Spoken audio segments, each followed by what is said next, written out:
Craving your next action-packed adventure? Audible delivers thrills of every kind on your command, like Project Hail Mary by Andy Weir, where a lone astronaut must save humanity from extinction, narrated with stunning intensity by Ray Porter. From electrifying suspense and daring quest to spine-tingling horror and romance in far-off realms, unleash your adventurous side with gripping titles that'll keep you guessing. Discover exclusive Audible originals, hotly anticipated new releases, and must-listen bestsellers that hook you from the first minute. Because Audible knows there's no greater thrill than the one that speaks to you. Discover what lies beyond the edge of your seat. Start your free 30-day trial at audible.com/WonderyUS. That's audible.com/WonderyUS.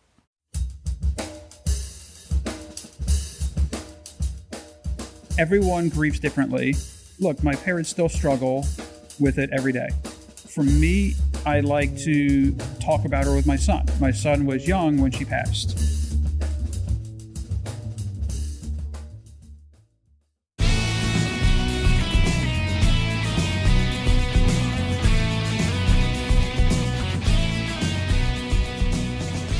From Offscript Media, welcome to Out of Patience. I am Matthew Zachary.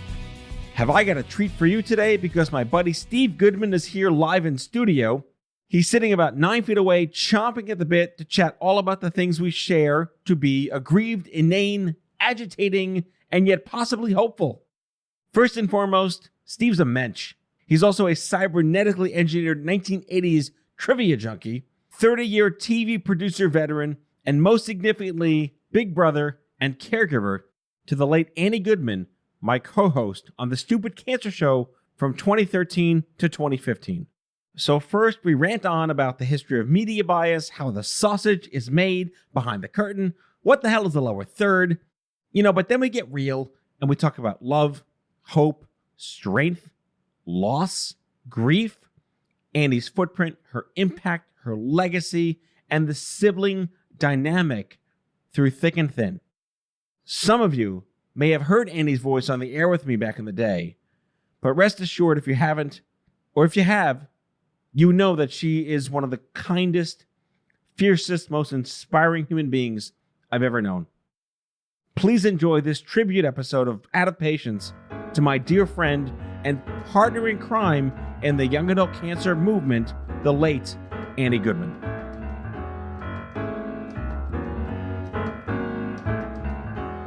Steve Goodman, welcome to Out of Patience. Thanks. Happy to be here. And you're actually here. Yeah, I took the snowy drive in and I am here. We are socially distanced. Yep. Live in the studio. I miss live in the studio. Yeah, live in the studio is much better than just on the phone or on Zoom or anything like that. Tell me why. I'm kidding. Don't tell me why. We know why. Right. Are you totally Zoom fatigued out? Is video done? I am not zoomed out because I am still going into work. So, one of the lucky ones. You get to physically go to your office. I get to physically go in, and if the only Zooms I've done a couple of work Zooms, and I've done a handful of college friend Zooms, and that's about it. So I'm not zoomed out yet. Well, good for you. Yeah. I'm not zoomed out either. I've also had the privilege, my listeners know I've been doing the show for the year physically here at our office in the financial district. So it's been a bit of a privilege to not have to be home every day. That's true. But your wife has been home. Oh, yes, she has. She works in the advertising industry. She does. What's it been like for her and your kid? It's been interesting because we do have a smaller 3-bedroom apartment. So my wife is in 1 bedroom. My son, on days that he's not going into school, is in another bedroom. And then I am trying to hide in the living room and not turn on the TV too loud when I'm home. Because I work weekends, so I'm there a lot during the week.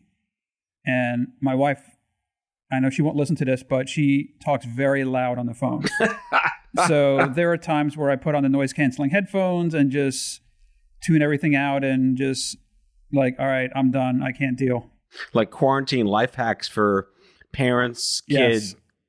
Work, school. Well, my son is 14, so he pretty much ignores us when he's home anyway.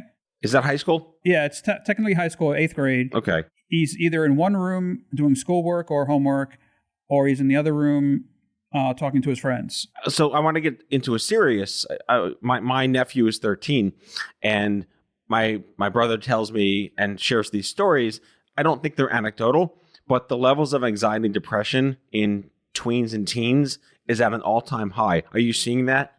No, he's been good because him and his friends FaceTime. Although when I say FaceTime, they have the FaceTime running, but the phone is on the table shooting up at the ceiling while they play video games and just talk into it. So they communicate every single day. That's an interesting... Is that normal behavior? It says that this old man whose kids are only 10? Right. I hear it is.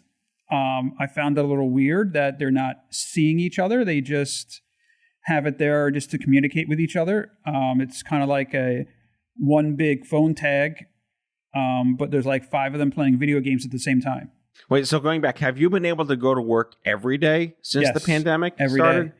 I've never stopped going in. So you work for a news outlet? I do. A 24/7 news outlet? Yes. Which is frenetic on a good day. Right. What has changed from an office experience? I'm just radically curious. A lot.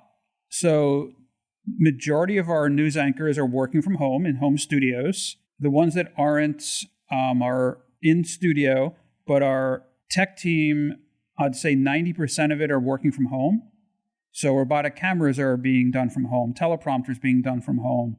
All the producers That's crazy are at tech. home. How new is that tech to run everything from home? They pretty much got it running in March when we had to, and we were testing it along the way. There are certain jobs that can't be done from home that had to come in. Like my job, I physically can't do it. It would be on too long of a delay, and it would be really sloppy and not be able to do it. So I'm a television director, so I'm calling all the shots.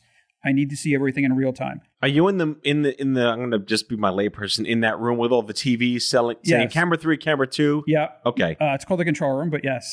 Whatever. Yeah. Okay. The control room. Yeah. Fancy. So pre-COVID, there would be anywhere from 8 to 15 people. I've done shows with 2. Wow. Almost every day I did shows with 2, sometimes 3. The maximum was 5 for a while. So it allowed a producer to come in if they had to, if they wanted to. But for the most part, they were able to do their jobs from home. There were some hiccups along the way, like anything else, but we were able to work through it and figure out how to get around it. And for the most part, put on some clean shows. And everyone is pretty happy about it because a lot of people aren't coming in and probably don't have to ever come back in. Well, that's very telling, too.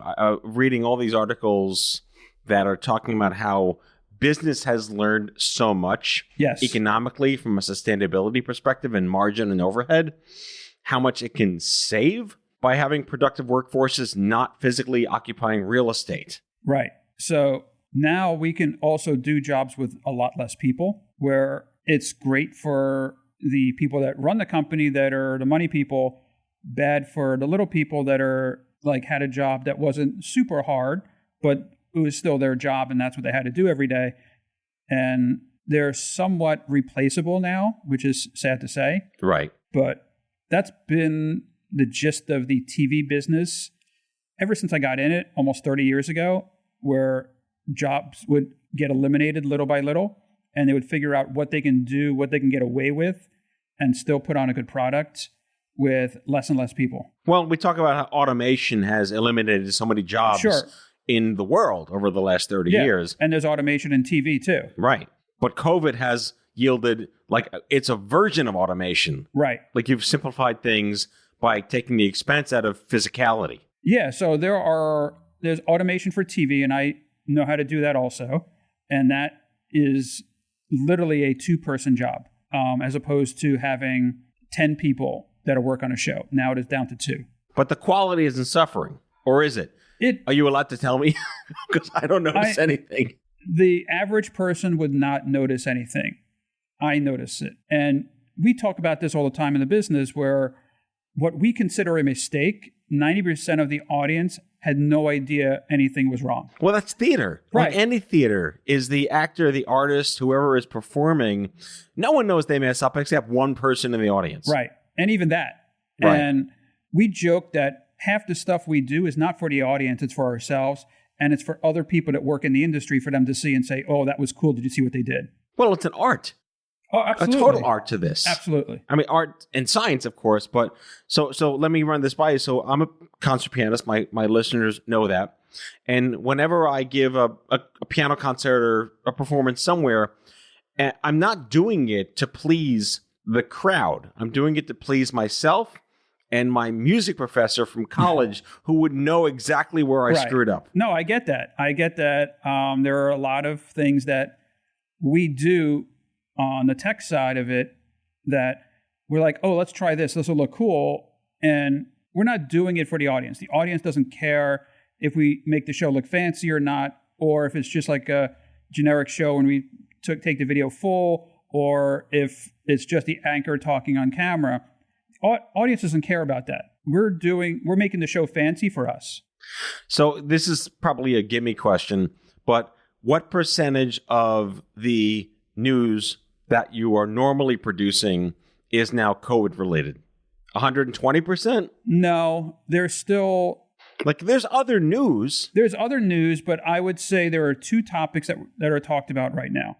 Trump and COVID. Mm. And a small percentage, and this will change in the next month, but a small percentage of Biden and his cabinet team that he's bringing in. Right. That's it. Now, big snowstorm comes in, that might be talked about for a day. If that. So if you know you're going to put on one of the 24-hour news stations, you know what you're going to get. If you're looking for something different, then you're going to have to go somewhere else.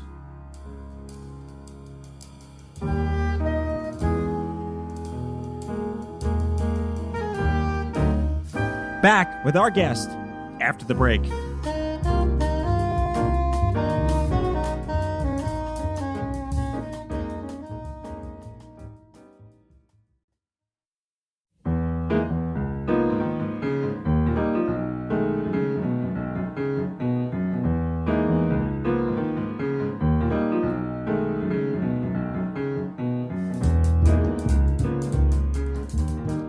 So I want to talk about Annie. Okay. Now, for my listeners who were listeners of The Stupid Cancer Show, going way back in the archives to 2007, I kind of did it alone for a couple of years. And then I wanted to figure out if maybe I should have a co-host. And I ran into a young adult survivor named Carol Rosenthal, who had written a book about young adult cancer. She came on the show as a correspondent for a couple of months. And then I found an extraordinary woman, seasoned media expert, Lisa Bernhard, who was on for many, many years. And then I met Annie Goodman, who was, I think, at the time, living with stage 4 triple negative breast cancer. I don't remember the timing, but that sounds about right. And, well, first of all, she was your sister. Yes. And it was such a chemistry when I met her, because she also worked for a news company. She also had a programmatic journalistic background. Right. And she had this, I would say, like this moxie about her in wanting to ask questions, and she was naturally inquisitive. And we jived. We really just made sense together. So I invited her to be my third co-host, and she was there for a very long time. She was probably the most well-known of my co-hosts at the height of the show, and we were getting 150, 200,000 listens per episode. Oh, that's great. And unfortunately, like too many tragedies, she passed from her cancer. And in the annals of what I've been through personally and professionally, it remains the most devastating non-family loss to me. And she endures in my life for all time.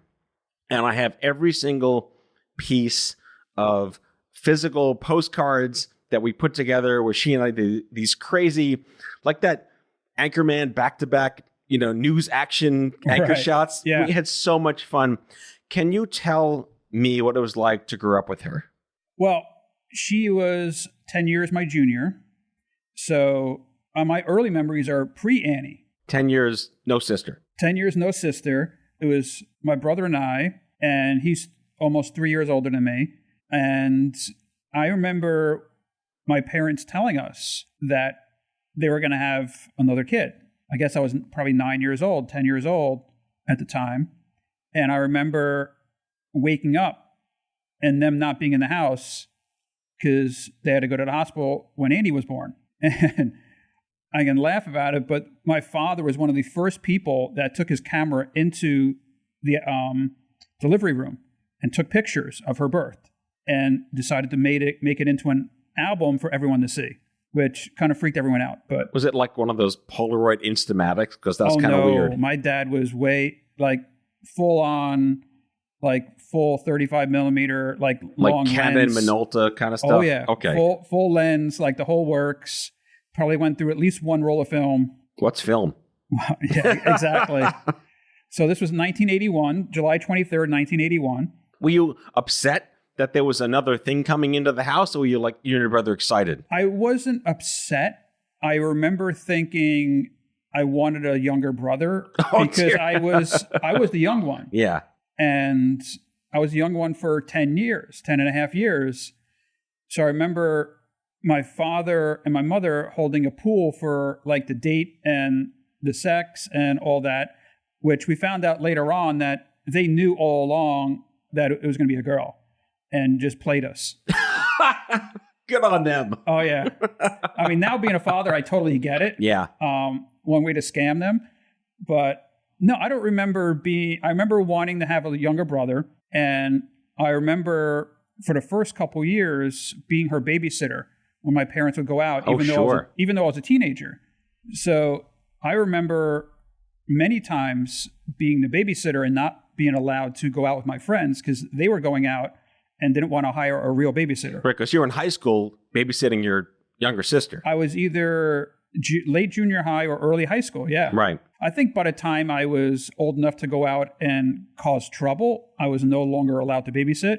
And I think they hired real babysitters at that point, probably because they didn't trust me. But I left for college when she was 6. Mm-hmm. So from 6 until I moved back and she was 14.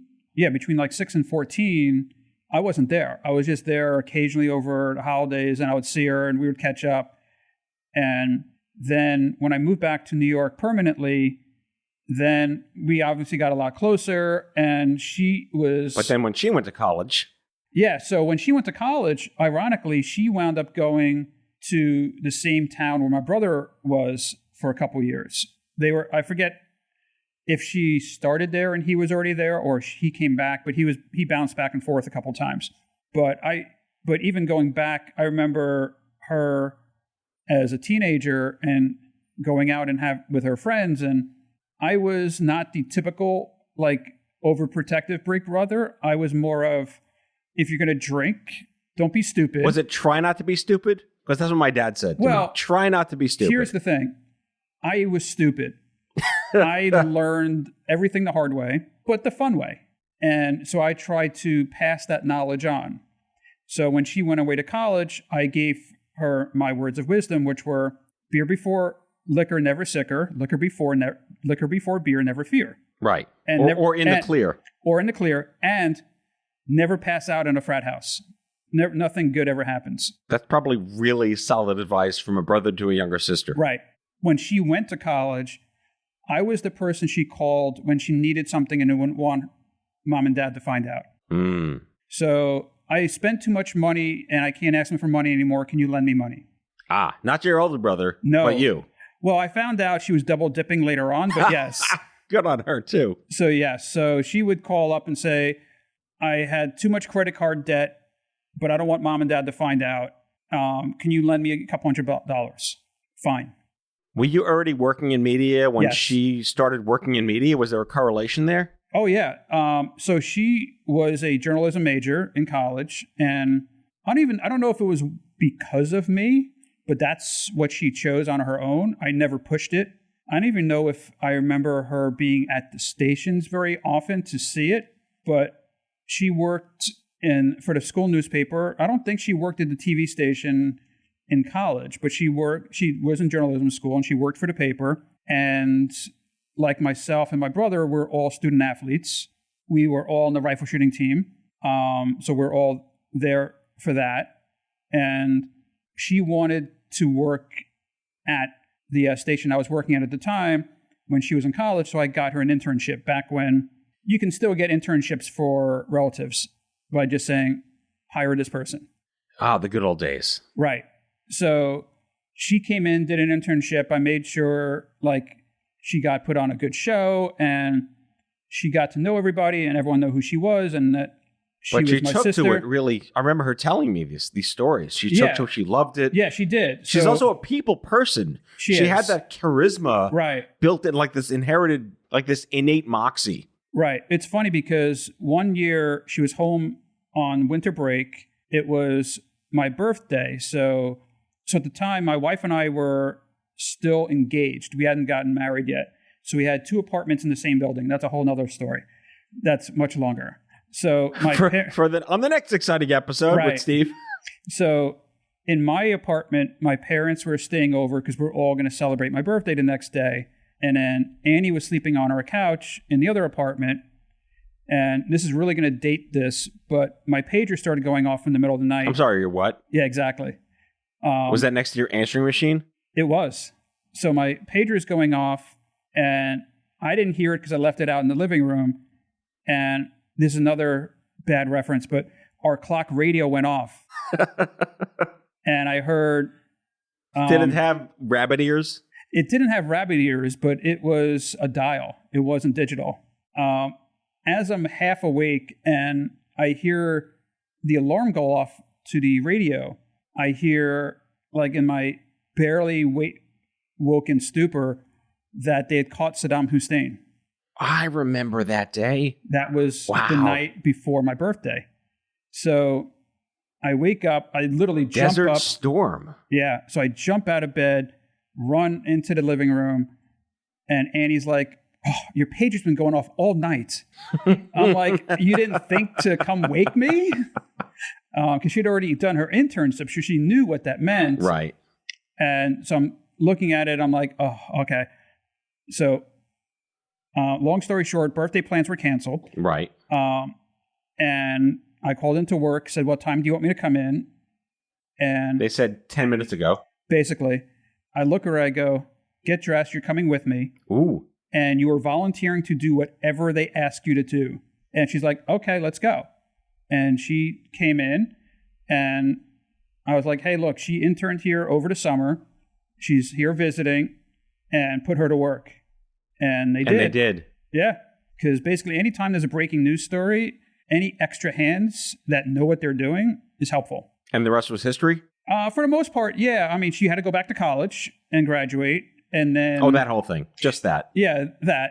And then she came home, and it took a little while for me to get her back in the door because the people are stupid hiring process. Mm-hmm. But eventually it did. And then eventually I got her on one of the better shows by introducing her to the right people. But she did all the work. I just introduced her to... You just opened the door. I just opened the door. She walked through it. Right. And made it her own. Like, my close friends like to say that I gave her everything because I also gave her a rent-stabilized apartment when I moved out. How very Monica of you. I know. Look it up, kids. Yeah. So one of my good friends from high school got the apartment even before I did. Then when he got engaged, I moved out and his now wife moved in. When they decided to get rid of the apartment, he called me and said, "Does Annie want the apartment? We're getting rid of it." So we gave her the apartment. You are a hell of a big brother. I know. I've heard that before. Well, I'm reinforcing it. Thanks. In case you didn't know that now. And I was in shock when she eventually decided to move out. I'm like, why would you leave that place? I mean, when I lived there, it was disgusting because... Because you're a guy. Because I'm a guy, and the super would not answer the phone for the guys either. Anytime we had to have something fixed, I would have my next door neighbor call. And then he would come over to see her, and I'm like, "Hey, while you're here..." Literally, that's what I would have to do.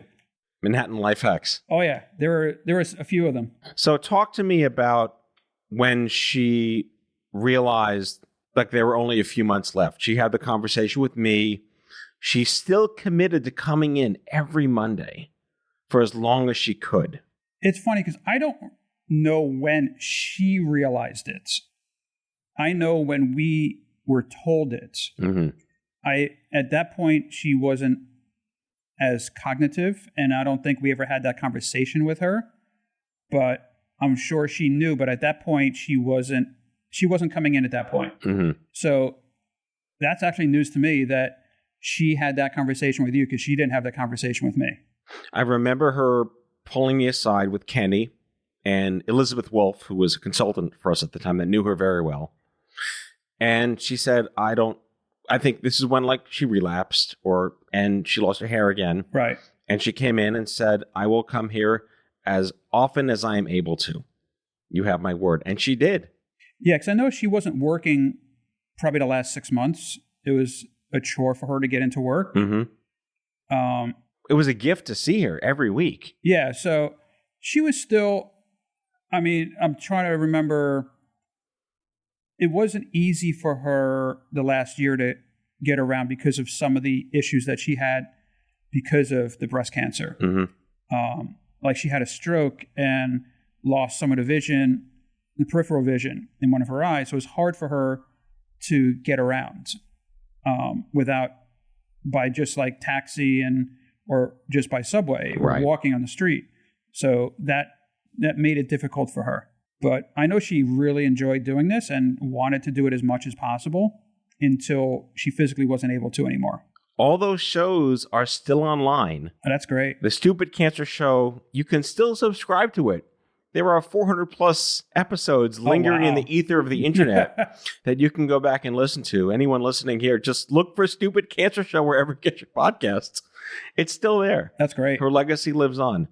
So I'd like you to just speak a little bit about, we do a lot of conversations on grief, bereavement, moving on.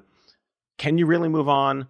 What does that really mean? How do you honor a sibling that passes? These are conversations that are uncomfortable and people try to avoid them or not talk about them. And I think just death is something we have to stare at the face. I did myself, my brother-in-law, my first cousin, my aunt, like it pervades us. Help me understand what helped you and your brother and your parents manage and cope. I'm not sure there was any one thing. Because there's clearly a simple answer, right? No, it's not. No, it's not. And everyone grieves differently. And look, my parents still struggle with it every day. She was the baby. Mm-hmm. She was young. She was only 33 when she passed. Was the girl. Yeah, she was the girl. She was the golden child. So it's still rough for my parents. They still talk about her all the time. For me, I like to still talk about her with my son. My son was young when she passed. He remembers her. He remembers doing things with her. I want to keep that memory for him. So we'll talk about something that we did together, the three of us, or we have pictures of her all over the apartment.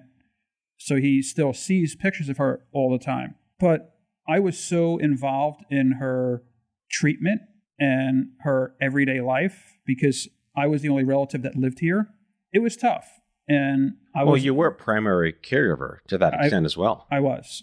And my brother's wife would come in. For a while, they lived upstate, so it was about a 4-hour drive. So when she was having a surgery, she would come in and help out. At times, my parents would fly in, but they weren't much help. They just wanted to be here. My wife was very involved. I mean, there was a lot of us that were heavily involved in her daily life and getting her to basically just not sit around and mope and feel sorry for herself. And still, she did so much from the time that she was diagnosed to bring awareness to this disease. She raised so much money, too. Yeah, and raised a ton of money and did all, like, we went to events together with her where she helped run it. And this is while she was still in treatment, not even in recovery. She was in treatment and helping run this huge celebrity-driven event to raise money for triple-negative breast cancer. What's your fondest, I'm going to ask you for one. What is your fondest memory of Annie? Okay, so not everyone knows her like I do. Because, well, how could they, right? Right. So, like, you talk about her being this highly educated. This can only go downhill. Keep going. 100%. And this is something that I spoke about at her funeral, where everyone that was friends with her, they know her as this amazing person, which she was, and highly educated, very much into the news and the journalism and everything. What I know is the person that we would go see stupid movies together because nobody else would go with her and no one else would go with me. So, like, her favorite movie was Dumb and Dumber. Oh, yes. Not everyone knew that. Like, she had posters of Dumb and Dumber on her wall in her bedroom. And one of the last movies we went to go see together was Ted, which, if you know that movie... Seth MacFarlane, right? Yes. And Mark Wahlberg. Yes. It was one of, like, the most ridiculous movies I've ever seen. It's a guilty pleasure trash movie. Absolutely. Worth every second. Yes. So her and I are hysterical laughing, and her friend that went with us was just like, what did you just bring me to? So that's like the Annie I remember of just being like silly and putting her guard down and being just laughing. Well, this has been, for me personally, just a fascinating. We've never had this conversation. No. And I'm just, I'm all the feelings, as they say, being able to recognize and memorialize and honor her as as someone who loved Dumb and Dumber and Ted, right, but someone who was a hero to me and whose voice was heard by millions of people. That's great. So, and I love that she did that. Like, I have a background in radio from before my TV career. So I loved the fact that she was in radio. I was jealous of the fact that she was in radio because that's the job that I wanted to stay with, but couldn't realistically do it as a 20-something and make a career out of it. So the fact that she was able to do that, I was super jealous of. Well, we don't have anything to toast with right now, but let's raise our virtual glasses. Absolutely. To your sister, Annie Goodman. Thank you. Steve, thanks for coming on the show. It's been a pleasure. That's all for today, folks. If you like the show, be sure to subscribe, leave a review, follow us on social, and tell all your friends to listen. Out of Patience with Matthew Zachary is a product of Offscript Media. Our executive producer is Matthew Zachary. Our senior producers are Jen Horangeff and Andrew McDowell. Darren Tunn is our production intern. It is recorded, mixed, and edited by Matthew Zachary. Our theme music is by the Mike Van Allen Quintet and by Mara. For advertising and media inquiries, email media@offscript.com. Hit us up at contact@offscript.com to share comments, feedback, and make guest recommendations. For more information, visit offscript.com.